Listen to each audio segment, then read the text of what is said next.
Hello and welcome to the one-shot revision of class 10th physics, and in this video we are going to revise the concepts, all the theory concepts of human eye in the colorful world. So let's start with the human eye anatomy, that means the diagram of the human eye. The diagram of the human eye consists of a ball. It's a ball, muscular ball, and the outer layer, that means this black portion, this white color is the ball, and this black portion is the cornea, which collects all the, it's basically a thin membrane, it's the outer surface of the eyeball, and through it the light enters into the eye. Okay, so it protects the eye, it covers all the internals and helps entering the light through its curvature. So after that, after inside the cornea, there is a liquid filled in this, and the liquid is aqueous humor. Aqueous humor. This liquid is between cornea and internal part. Now here there are some lines, the colored lines. These are the colored lines of the eyes of a person. Black, brown, blue, whatever eyes you have seen, gulabi aankhein teri dekhi, all, each and every line. These are because of the iris. The iris gives the color to the line, but iris का काम सिर्फ color देना नहीं होता है. They are the muscular diaphragm located behind the cornea, and it controls the size of entry hole of light. Now the entry hole is nothing but pupil. So pupil basically regulates the amount of light entering inside the eye, and that is regulated by iris. So iris, diaphragms, they are muscular diaphragm, and they control the size of pupil. Pupil is very important. The size of pupil is important so that the amount of light, proper amount of light, may enter into the eye. Not bright, so that we can get blind, not too dim again so that we cannot see. It regulates as per the light intensity. Now between this entry is pupil. Behind this entry there are muscles. These muscles are ciliary muscles, and these ciliary muscles, they hold the lens in their position. These are ciliary muscles, they hold the eye lens in its position. Now eye lens, this is not eye lens, किसी की आंख नहीं फोड़ी है मैंने, but this is a normal lens. The eye lens inside the eye is crystalline, gelatinous, proteinaceous, transparent, convex lens, and that's why it is said to have green leafy vegetables, proteins, so as proteins and vitamins and minerals in each and everything, all the vegetables, so that our eyes get healthy, eyes remain healthy. Okay, so the eye lens is it's held by ciliary muscles, and these ciliary muscles modify the curvature as per the requirement. Okay, now these are the ciliary muscles which are holding the lens. This is our lens. Inside this is again another liquid. This is vitreous humor. Again, the liquid is having a refractive index so that light may converge on a particular area. Now what that area is retina. So retina acts as a screen inside the eye where all the light rays falls on it, and the image is processed. You don't have to go through all these terms because this diagram is downloaded from Britannica, and it contains all the other terms also. So macula, retinal, blood vessels you know, required at each and every part of the body. Then you don't have to learn the meaning of these, macula and everything. There is one more term which is optic nerve. Optic nerve, what it do? Optic nerve collect all the signals processed on the retina and take those signals to the brain, where again the image is processed. All these processings happen in a fraction of a second, and that's why we are able to see live. Okay, now this point where there is no retina screen, the starting of optic nerve, is blind spot. So if any light falls on blind spot, we are not able to see properly. Have you seen a mosquito coming and you want to hit that mosquito, and in front of your eye it disappear? It does not have any magical power of Mr. India that it disappear, but the light falling on it is reflected inside the eye on the blind spot, and hence at that particular instance we are not able to see that mosquito. Okay, so these are the basic terms related to the human eye. Let's see the definitions. See, the first part is cornea. The cornea is a thin membrane covering the surface of the eyeball through which the light enters into the eye. It acts as a primary lens. The first thing, the primary cover, the outer cover, that is cornea. Inside is iris, a dark muscular diaphragm located just behind the cornea, controls the size of the pupil. As I said, it regulates the opening and closing of the pupil. Now, what is pupil? Pupil is a black opening. Also, iris provides the color to the eye. Okay, make sure to write that also if the definition comes. But that is not the actual definition that it helps in giving the color. The actual definition is it is a muscular diaphragm which helps in regulation of the pupil. Now, pupil, the black opening between the aqueous humor and the eye lens. It regulates and controls the amount of light which enter the eye. Then the ciliary muscles. The ciliary muscles basically modify the curvature and focus of the eye lens, hold the eye in its particular position. Then crystalline lens. Crystalline lens, I have already told that the convex lens inside the eye is transparent, gelatinous, proteinaceous, crystalline, transparent lens. Okay. It is converging in nature, convex hota hai. It focuses the incoming light rays onto the retina, and to help it focus, vitreous humor is used inside the eye, and to collect more light, the curvature of cornea and aqueous humor is there. Now the retina is what? Retina is a delicate membrane. It has a lot of cells to collect the information and process the image. It acts as a screen. Then there is optic nerve. Optic nerve transport the electrical signal from retina to brain and process the information to the perceptive object as they are. Okay, as they are means convex provides the real and inverted image, but as they are means erect image use rakhegi. Otherwise, if the brain is not processing properly, we would have seen all the objects upright. Then aqueous humor provides power to the cornea, and vitreous humor filled between eye lens and retina helps retina in place the pressing it against the choroid. Okay, so that's the two function of the liquid. Also, I have been telling about. I have told 2 times that ciliary muscles helps in regulate the focal length of convex lens. How? If ciliary muscles relax for distance object, if ciliary muscles relax, the eye lens becomes thin and focal length increases. Relax means it is going back. The focal length will decrease, focal length will increase, the power will decrease. For nearby objects, we need to focus on the nearby objects. Ciliary muscles contract. They contract the lens, make it thick. So eye lens become thick and the focal length will reduce, the power will increase. Now there are 2 definitions. One is power of accommodation, one is range of vision. Now what are they?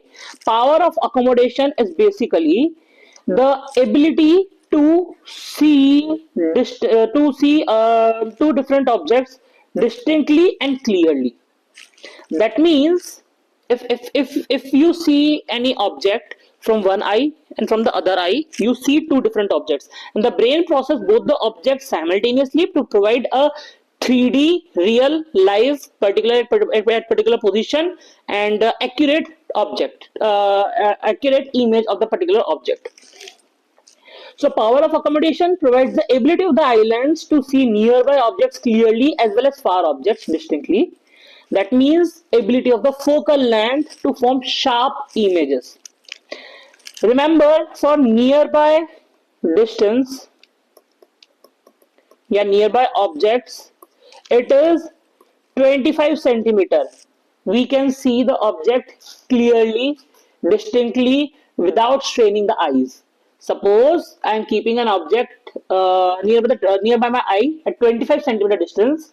I will see that particular object very sharp, without straining my eyes, without having pain in my brain, and properly. Definitely, because eye being healthy for healthier for children and for some persons, if they bring closer, they can focus on the object, but there is a strain on the eye. The farthest point which we can see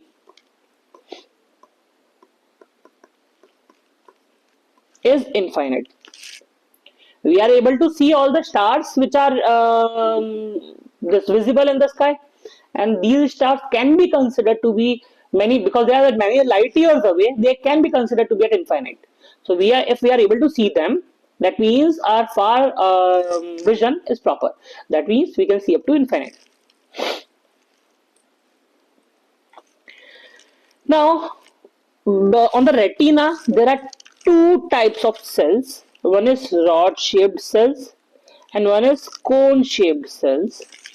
Rod shaped cells, they are sensitive to dim light, black and white, intensity of light, night vision, Batman की आंखें, night vision. And talking about the cone shaped cells, they respond to the color.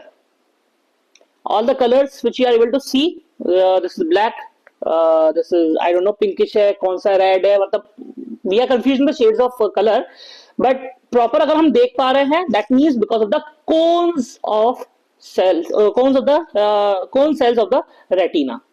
If they are damaged, the person is suffering from colored blindness, and color blind persons see most colors same.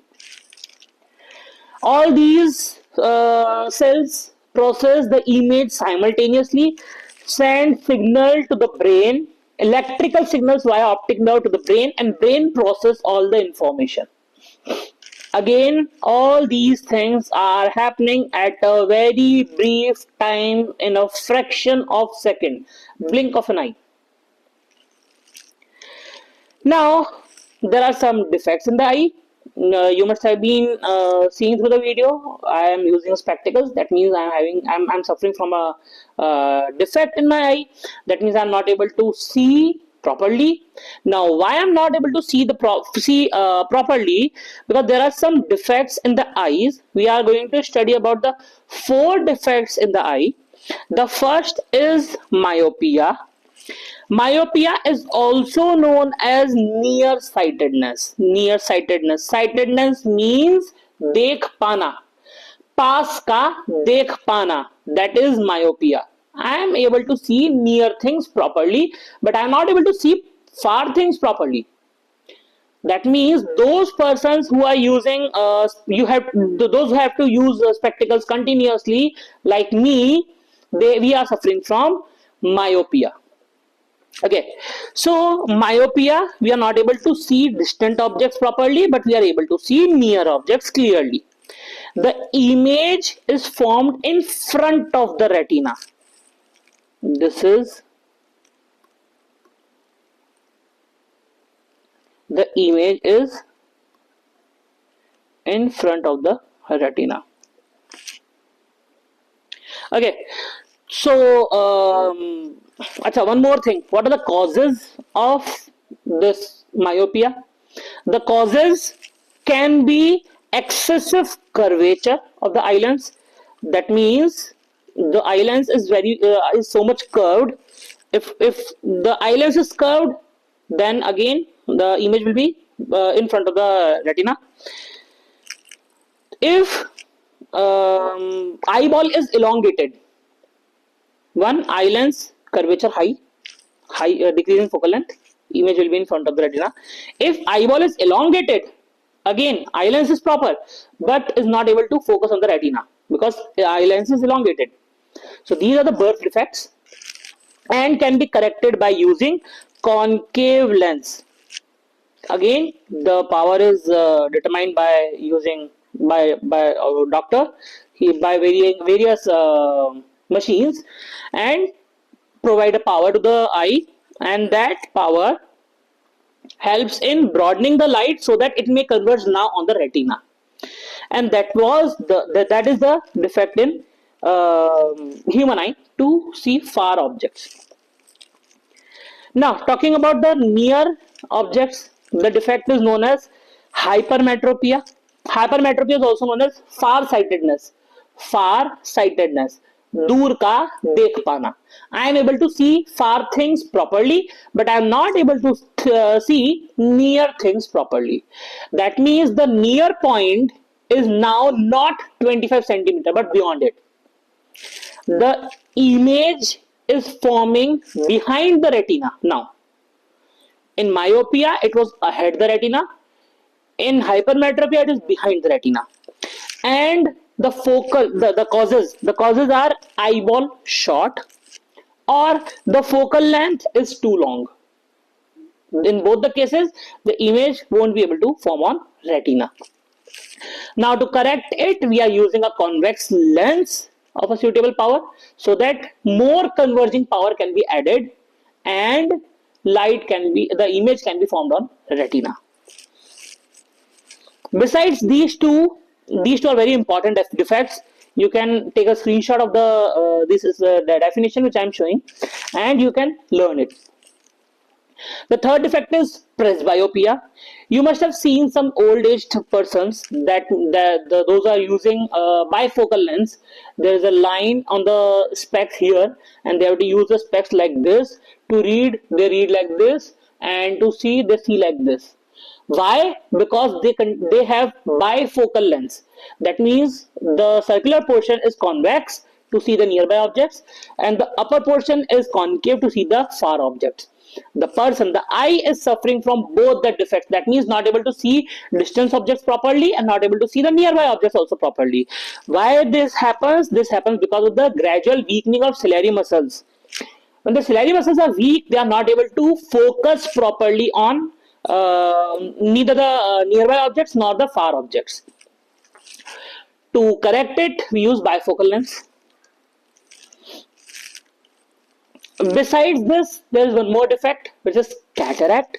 In cataract, the eye lens becomes milky and cloudy, cause protein layer formation over the eye lens. Eye lens के ऊपर protein cover formation हो जाता है, which provides a milky vision, and the person is not able to see properly, blur, white vision, and this is corrected by surgery. In surgery, what happens? The extra growth and the extra layer is removed surgically. That can be via laser, that can be via any operation. Okay, so this is cataract. Eye lens becomes cloudy and milky, image cannot be seen distinctly. Now, this was all about human eye. Now we are talking about the colorful world. That means the phenomena related to the world. We are going to talk about prism now. Have you seen prism? Prism is basically a triangular. See, this is a prism. Prism contains two triangular surfaces and three rectangular surfaces. It is symmetrical from top to bottom, and that's why it is prism. All those objects which are symmetrical from top to bottom are prism. Which are not, they are pyramid. This is not pyramid, this is prism. So basically what we do, we take prism,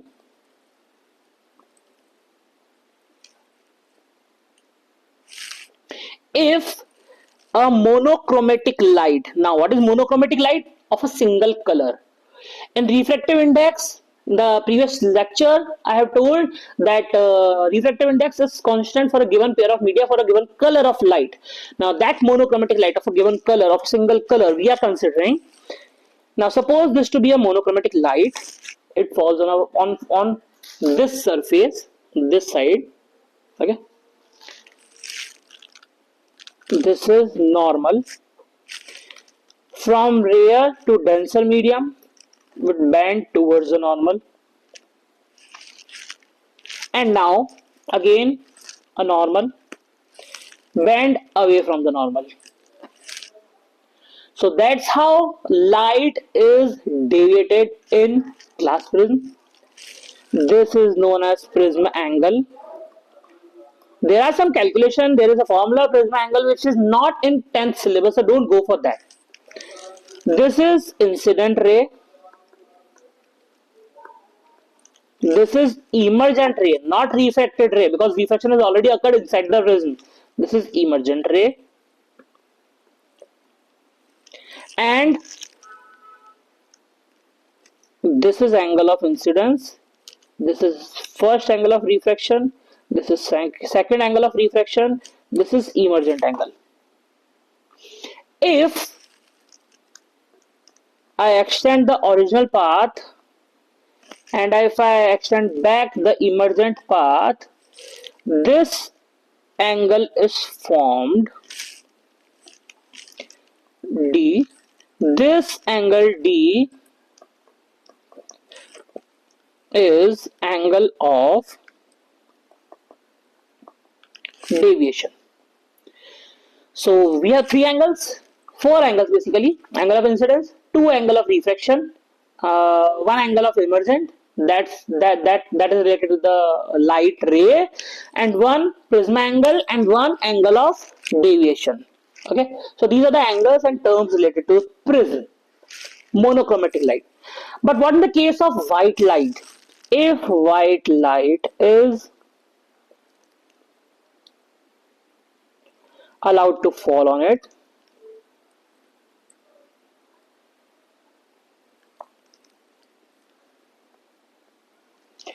this is white light, it splits into 7 colors. The band of 7 colors is known as spectrum. What are the 7 colors? Vibgyor. You must have seen those Vibgyor and rainbow. First class, UKG class, you must have colored. Red at the top and violet at the bottom. So violet, indigo, blue, green, yellow, orange and red. Red at the top.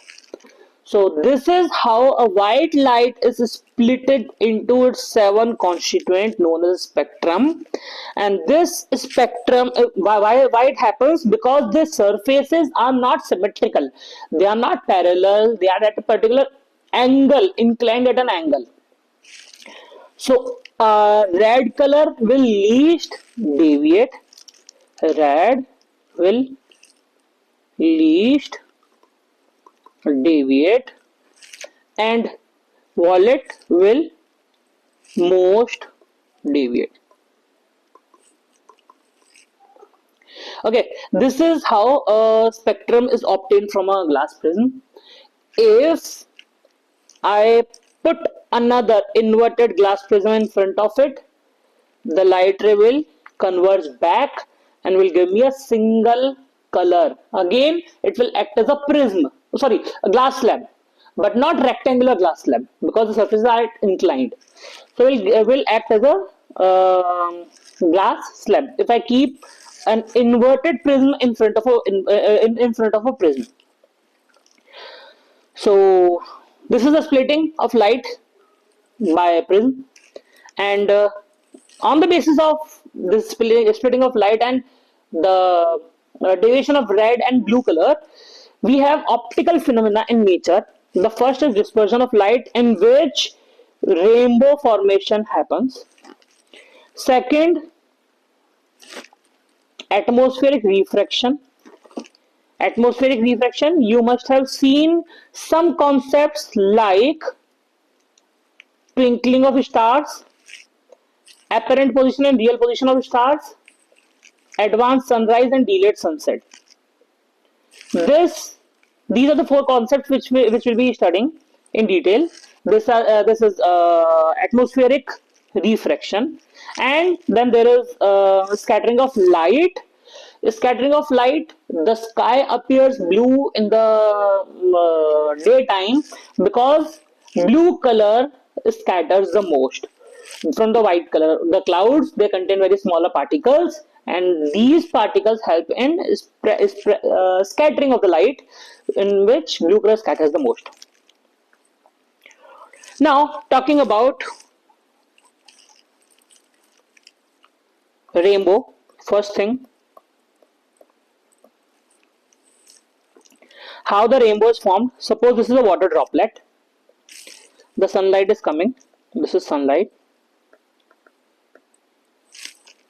Here refraction will take place. Will bend towards the normal. Here at this point, internal reflection will take place. Internal reflection will bounce back in the same medium, but splitting will start, and again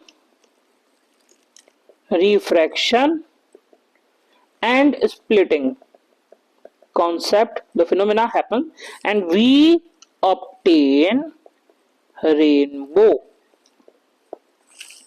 This is one of the questions which came in the last year. What are the phenomena at different points? The points are refraction, internal reflection, refraction and scattering of light. The same can happen when the water droplets are in the sky. We can see rainbow in the sky. The same happen when the water droplets of waterfall splits the light, and a rainbow type formation can be seen on the waterfall also. The second, atmospheric refraction, we will see apparent and real position of stars. Now consider, this is the surface of Earth. Suppose this is an observer. This is an atmosphere.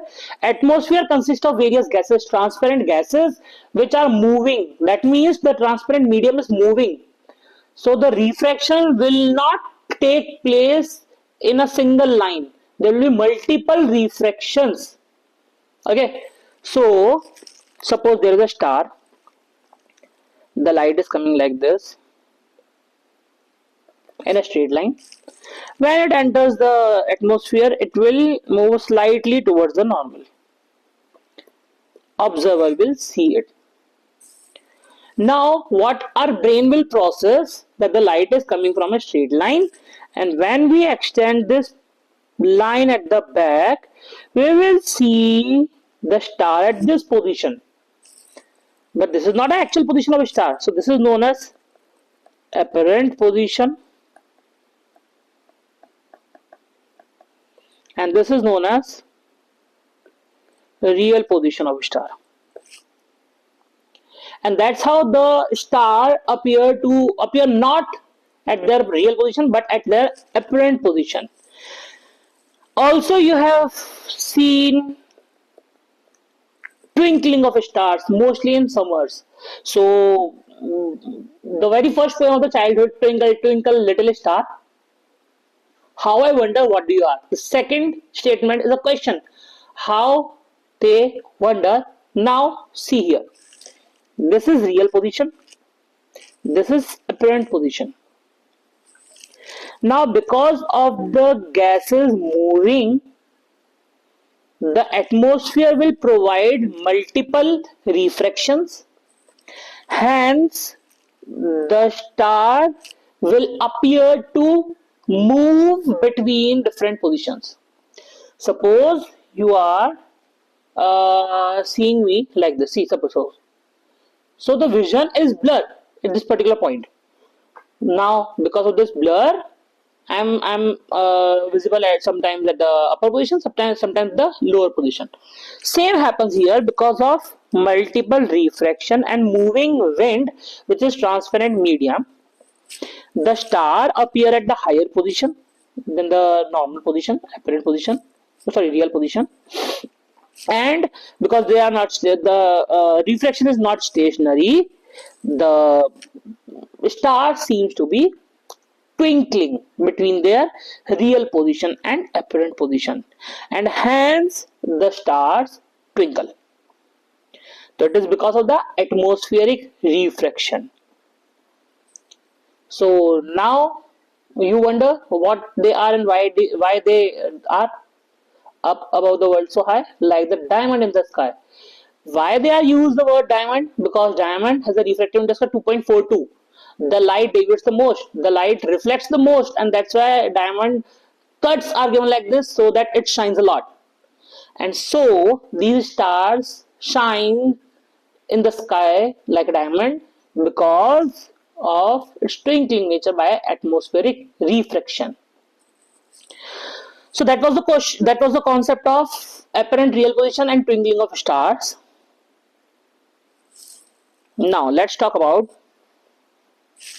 why don't planets twinkle, why we can't see moon twinkling, why we can't see sun twinkling. Sun and moon are comparatively near, they are bigger in size, and that's why they don't appear to be twinkle. And planets, because they don't have their own light, they only reflect. Moon reflect, okay, moon does not have its light.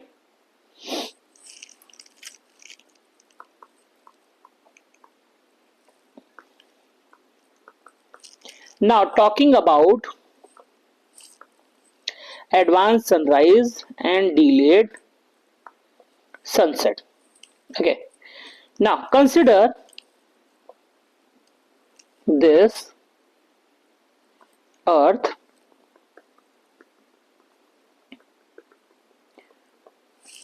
earth's atmosphere. Okay, you know what is horizon? Horizon, antim chhor, last, that's a point where sky appears to meet land or sea, or the 3 points, the sky, land and sea appears to meet at a particular point, that is known as horizon. The last point which we can see from our eyes from a particular height, that is horizon. Okay, now suppose an observer is here and tangentially we are taking, tangentially this is horizon, antim chhor, which he can see. If the sun is at horizon,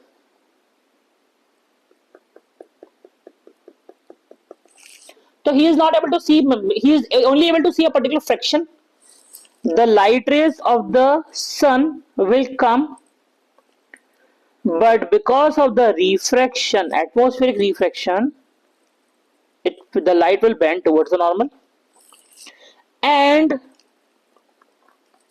extend it in backward direction. The sun appears to be at an apparent position than its real position. The sun is at the horizon, is about to set, and only a fraction of it is visible, and because of the atmospheric refraction it is at a particular apparent position. So after the sunset also it is visible for 2 extra minutes. That's the concept of delayed sunset. The same happens at sunrise also. Horizon, the sun is below the horizon, but because of the atmospheric refraction, the sun appears to be 2 minutes early. So 2 minutes early and 2 minutes late adds up 4 minutes in total to the sun time on the earth at a particular point. So that is advanced sunrise and delayed sunset. Now you must have studied about the Tyndall effect in class 9th. Tyndall effect is scattering of light. वो forest के बीच में से जो lights आती हैं, it scatters, that is Tyndall effect. Now the particles, if the particles of air, dust or clouds are bigger than the particles of light, then in that case it helps in scattering of the light, and hence the color of the sky appears blue, because blue colors scatters the most. At different time of day we see different color of the sky. Why? Because during the normal daytime, when the sun is overhead, the blue color scatters the most, hence the sky appears to be blue, and the sun appears to be bright white, yellow, which we see. But at the time of horizon, at the time of sunrise and sunset, only a fraction of light is coming. Out of that, blue is scattered. So only red reaches the earth. As a result, sun and the sky nearby the sun appears to be red. And that's the beautiful phenomena which you can observe in sunrise and sunset. The sun and the sky appears to be red and blue just above it because the blue colors scatter the most. Red is scattered the least, and the same reason all the traffic lights, all the danger signs, and all the lights contain red, which can be seen through a particular distant objects. The traffic lights, the railway signal lights, the aircraft lights, all they are red so that they can be seen even in smoke, even in fog, so that, because it is least scattered. So this was all about the chapter Human and the Colorful World, and there are some sort of numericals which we will see in the different lecture, not in this one because this lecture was mainly for the theory topics. If you have any doubt, you can drop a question in the this comment box, and I'll try to answer it as early as possible. Now consider this experiment. This is a glass prism, the incident ray and the emergent ray. See how it is deviated, how it is deflected from a glass prism. Okay, this was the original path, and this is now deflected path.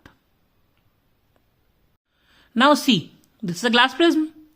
A white light is thrown, and now you can see splitting of light. The 7 colors are obtained. You can see red at the top and violet blue at the bottom. That's how white colors get splitted from a glass prism.